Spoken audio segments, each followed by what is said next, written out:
Good afternoon, welcome to Rundlii Gaming. So we're going to be doing another video on the game called Legendary. This is a Marvel deck building game. It'll be kind of on some parallels to things like Ascension, Dominion, and a lot of other games that are similar to that. So far, we have most of the game itself set up, and I'll kind of go over what we've done so far. You'll have your bystander deck. It's just a stack of bystanders. Your wound deck, these are kind of like your curses from Dominion, or things similar to that. These basically just clog up your hands and make it to where you can't be as effective. You have your shield agents. These are always on the board. They cost 3, and if you get one of those in your hand, they're worth 2. It's just an easy way to get additional money. They're not really good, but they're not really bad either. So this is your mastermind. The mastermind is going to be the big bad guy that you're fighting during this particular game itself. You can swap this out with different people. For demonstrations in this video, this will be Magneto. Then you have your scheme. This also changes each game. I went with a fairly simplistic one, but there are some that are much more complicated and more difficult to actually play, but with this one it's fairly simple and easy to play with, and we'll kind of explain what that does as well. Afterwards, you would then build your 2 decks. You have your villain deck, which will explain what all that is, and then you'll have your hero deck, which is here as well. The hero deck, you will in this case, we're going to be playing with 3 people, and you'll actually have a nice little chart here, which makes things a lot easier. Since we're going to be playing with 3 players, we're going to have 5 heroes. In this case, since we're fighting Magneto, I went ahead and grabbed a bunch of the X-Men. So we have Wolverine, Storm, Cyclops, Gambit, and Emma Frost. And this is going to be our deck for the heroes. In this particular case, we will now go ahead and shuffle these really good. The villain deck itself is going to consist of a couple things here. First off, it will have, with a 3-player game, because it's going to be different depending on the number of players, you're going to have 3 villain groups.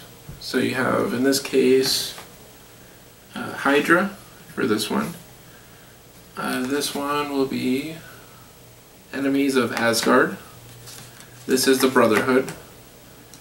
And then these ones will be the Savage Land Mutants. So these are going to be the 4 bad guys that are currently in the deck.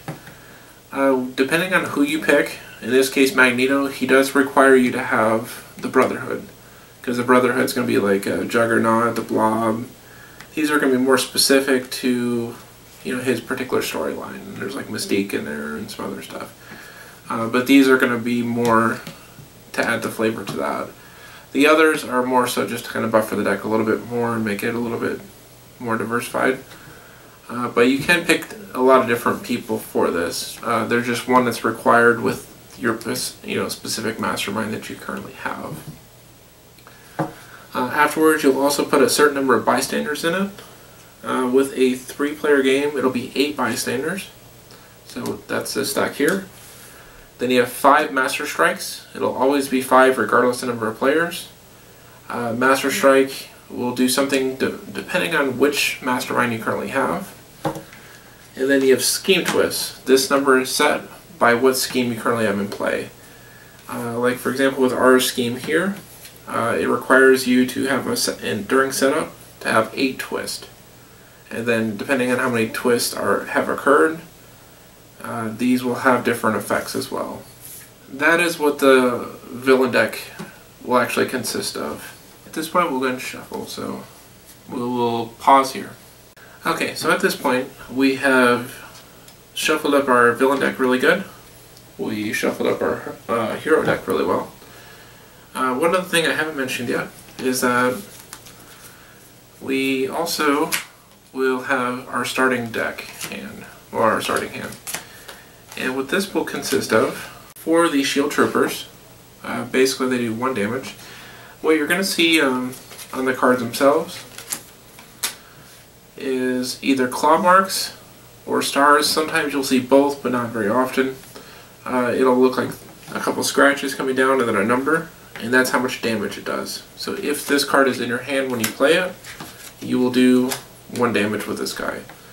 In the case of your shield agent here, it will give you 1 money. The star is basically recruitment points, is what they call it in here, but essentially it's money. So you spend your recruitment points in order to recruit heroes. As I mentioned, you'll have 4 of the ones that do damage, and then you'll have 8 of the ones that give you the recruitment points, which are, as I said, pretty much money for the most part. You'll also see the scratch marks themselves on different bad guys. Like in this case, the Mastermind here has an 8, and then the scratch marks, which means he needs 8 damage in order for you to defeat him. As far as the Mastermind goes, if you do defeat him, you actually take one of the cards below him. You have to defeat him 4 times, then you win the game doing so. So we're going to go through and actually play a few rounds here, just to kind of give you a pretty good idea of how the game itself plays. First off, you're going to fill out the headquarter here. So we have a storm. A storm. Apparently I did not shuffle this quite as well as I'd hoped. Alright, so we're going to kind of do a little bit more shuffling here.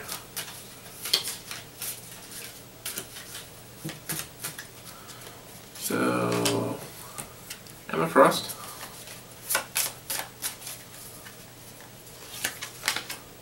And a Gambit. And a Gambit. And an Emma Frost. And a Storm. So that's an okay assortment of them. Now, as I mentioned, they're going to have a couple different things here that we're looking at. In order to buy them, there will be a cost in the bottom right. In this case, 6, 4, 2, 3, 3. So they have different cost. And then each of them will have different effects. For example, with Storm, you may move a villain to a new city space. Rescue any bystanders captured by that villain. So if you move a villain to a city space that already has a villain, then you swap them. So basically she can throw villains to different locations. She also does 4 damage. So pretty much she can also do a pretty decent amount of damage as well. In this case you have Emma Frost.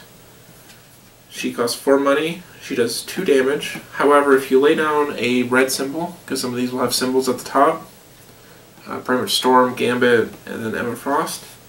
So if you lay down one of these red cards after this one, then you may play the top card of the villain deck.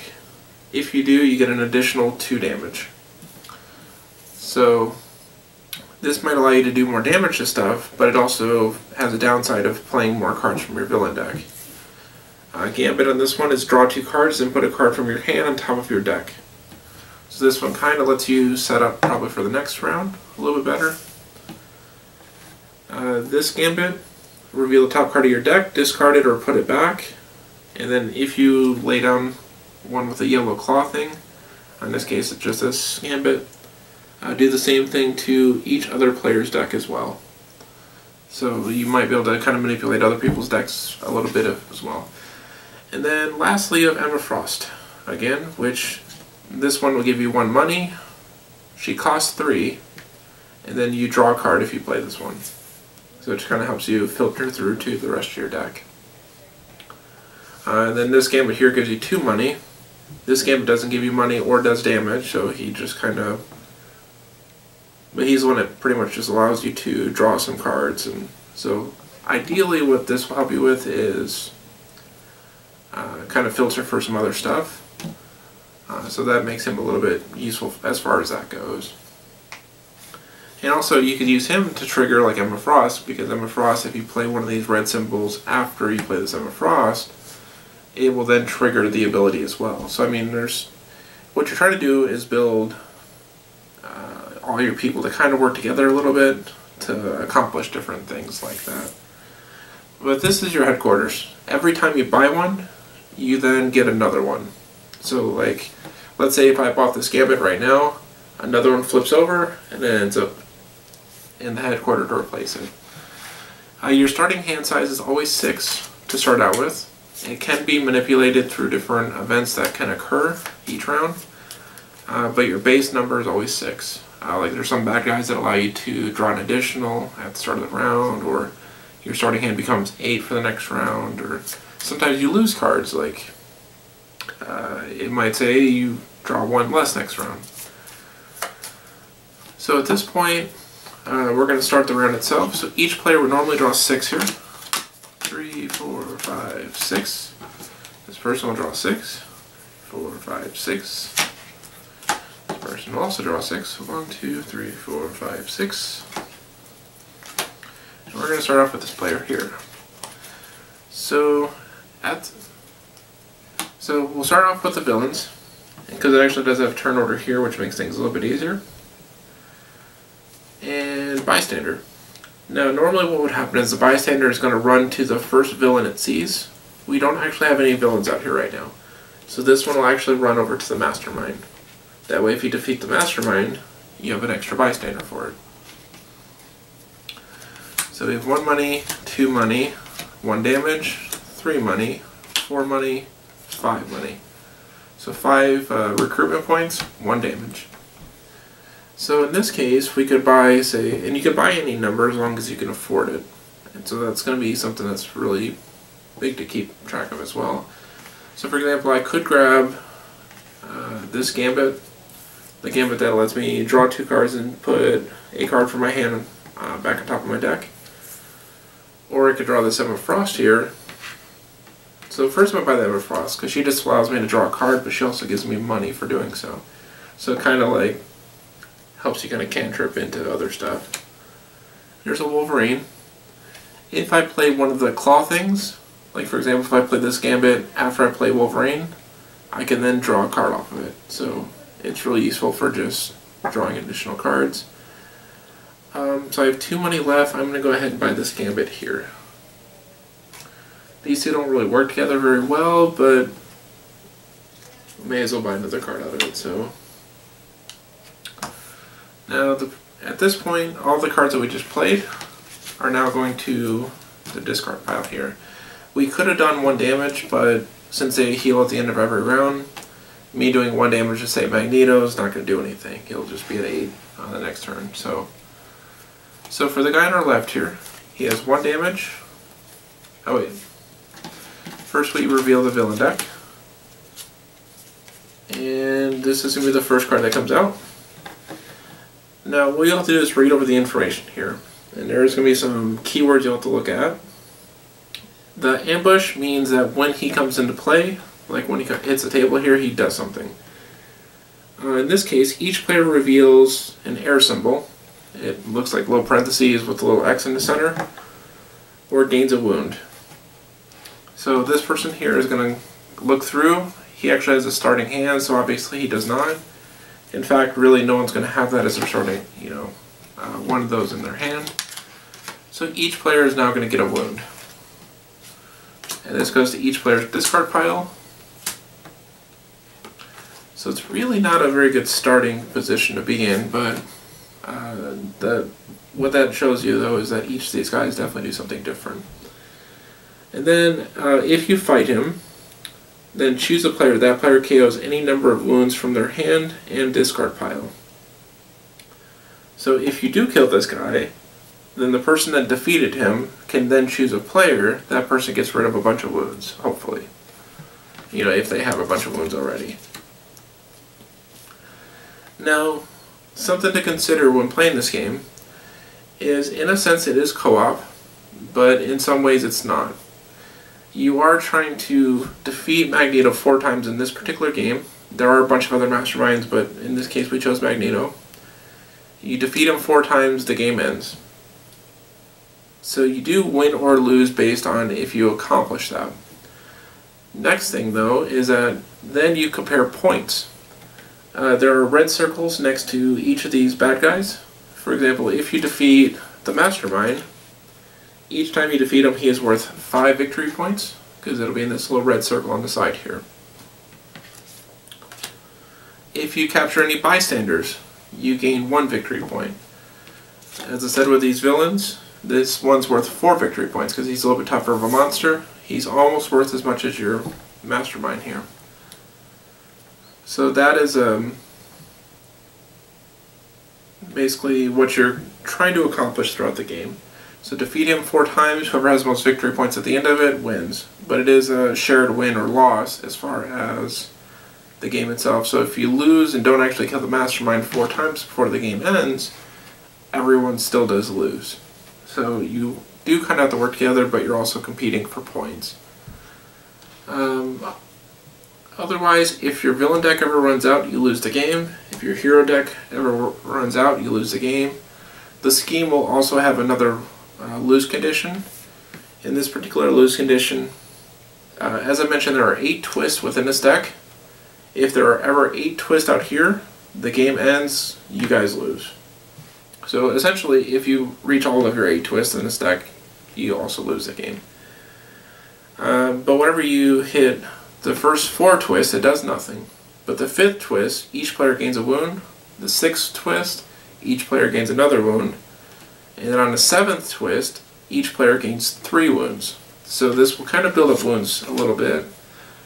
This is actually a pretty weak scheme all in all, but it's very good for like a starter game if you've never played this game before. It's very good for introducing people into this particular game. So as I mentioned, the last person revealed this, and now they're going to go ahead and proceed with their turn. So they have 1 damage, they have a pretty similar hand, 5 recruitment points, 1 damage. Let's say this person is going to try to go ahead and go pretty big into Wolverine. So this one does 2 damage, and if you lay a claw after you play this card, you draw 2 cards. Pretty useful. But that guy also costed 5 money, so it's a little more expensive as well.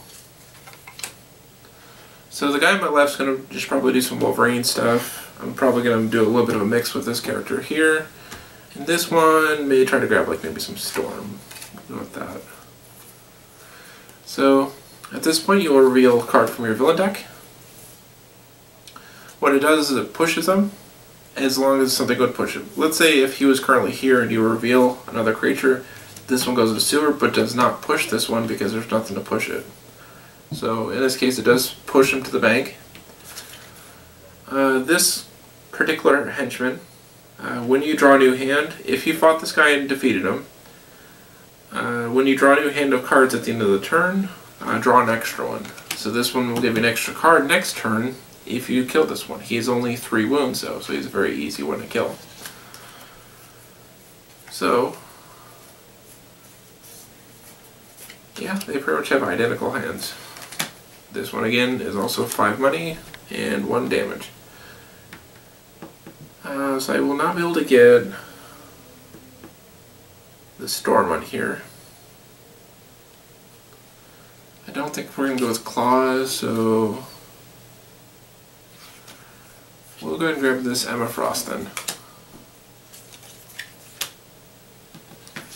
There's another Storm, so it's not too bad. Alright, so the next person is going to go ahead and draw back up to 6. 4, 5, 6. If you ever run out of your deck, then you shuffle, then put the next ones in. In this case, it'll be 2 money. Oh wait, first we're going to draw the villain. So, Master Strike. Now this is going to be dictated by the mastermind themselves. So basically the mastermind came in and did something big for it. Now with Magneto, what he does for the Master Strike is each player reveals a X-Men hero or discards down to 4 cards. So in this case, I do not have an X-Men hero in my hand. I will end up discarding down to 4. Does not have an X-Men in their hand. They will discard down to 4. And also does not have an X-Men. We'll discard down to 4. So in this case, we're going to have this character, or this particular person, aim for more damage. So they discard down to 4. This is my Wolverine person. They're going to try to focus a little more on money if they're able to, which they're going to get rid of 1 money, 1 damage. Then my Storm player,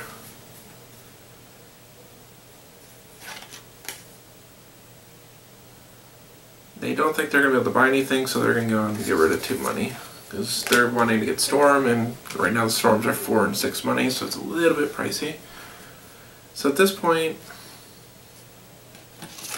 we have the Master Strike occur. I guess we'll just do it over to the side here. So I have 1 money, which won't do him any good, and 3 damage. So I'm going to go ahead and kill the henchman here. And then, so at the beginning of my next turn, I will be able to draw an extra card. And just to remind ourselves, we'll go ahead and do that.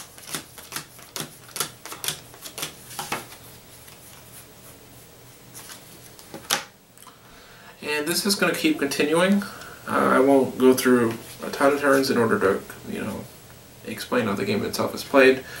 But it's going to keep repeating this over and over and over. So, as I said, you're going to draw. Since you drew the bystander, it's going to run to the first villain. So in this case it goes 0. And we're just going to keep drawing until some stuff occurs. So this one will go to the next spot. Since it doesn't push anything, since nothing was here at the time, it's fine. This is going to push both here. Hydra is going to push both here. And then another villain. Scheme Twist. As I said, normally you're going to check the Scheme Twist to see if this does anything when it first comes out.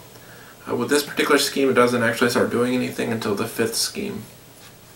So, between 1 and 4, you just set it aside just to annotate that this particular scheme has built up a little bit.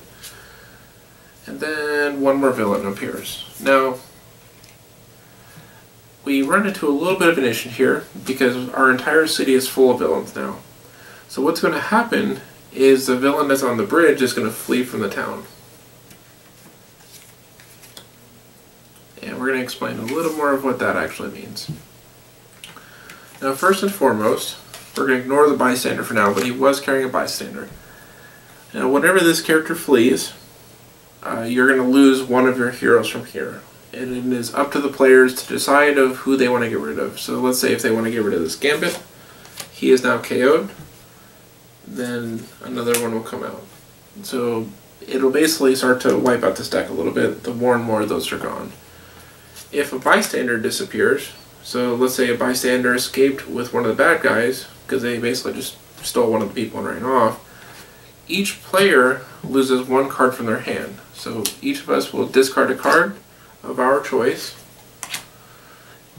Because we weren't able to actually save the bystanders, there was less resources effectively that we were able to use ourselves. And this is going to keep continuing on until either a win condition happens or a lose condition. As I mentioned with this deck, it's mostly going to be those villains, a couple bystanders, a few more Master Strikes. I've showed you the different decks that you currently have, and you have your 4 decks. Then you have like your small deck of bystanders, you had 5 Master Strikes, and then 8 schemes because of this particular scheme. There are some that require more schemes, and some that require less schemes. Otherwise, as I said, this deck consists of your heroes. There's 5 different heroes, so that adds a nice little blend of stuff for that. So you're never gonna, you don't get to like pick your one specific hero that you definitely want, but you'll have kind of a blend of different heroes that will work together and do stuff. So now, just to kind of give you an idea as well, because this part here is all very similar to Dominion if you've ever played Dominion. As far as, draw 6 cards, and then you just play whatever number of cards you want. And then, as I said, they do work together as long as you have things with similar symbols. They can trigger each other into doing really cool stuff. And then each of the different guys here actually do, like each of the different heroes do different things that make it more beneficial for you. So like, Storm does a lot of stuff that moves people around, and she can cause storms that do a lot more damage at like rooftops and the bridge itself. So she's really effective at killing additional stuff in there. Like for example, this storm, is any villain that you fight on the rooftops this turn gets -2 to their hit points. So if I were to fight something in the rooftops, this one has 4 wounds that it can do. She only does 2, but it minuses 2 from it, so she can actually kill it with just the 2. And if you had another guy do wounds, you can also kill something on the roof, on the bridge itself as well. So it's really effective at just wiping out people at those 2 locations. And then we'll say that you did defeat the Mastermind one. So Magneto, you kill him once. There are 4 cards below him, because you'll have your main card on top, and this kind of just gives information about this particular bad guy. The player that defeated him will pick one of these 4 cards. This will be random, so you're not going to be entirely sure what you're going to get, but let's say with Magneto here, if you were to have killed him, and you pick this particular card, he's going to allow you to recruit 1 X-Men hero from the HQ for free.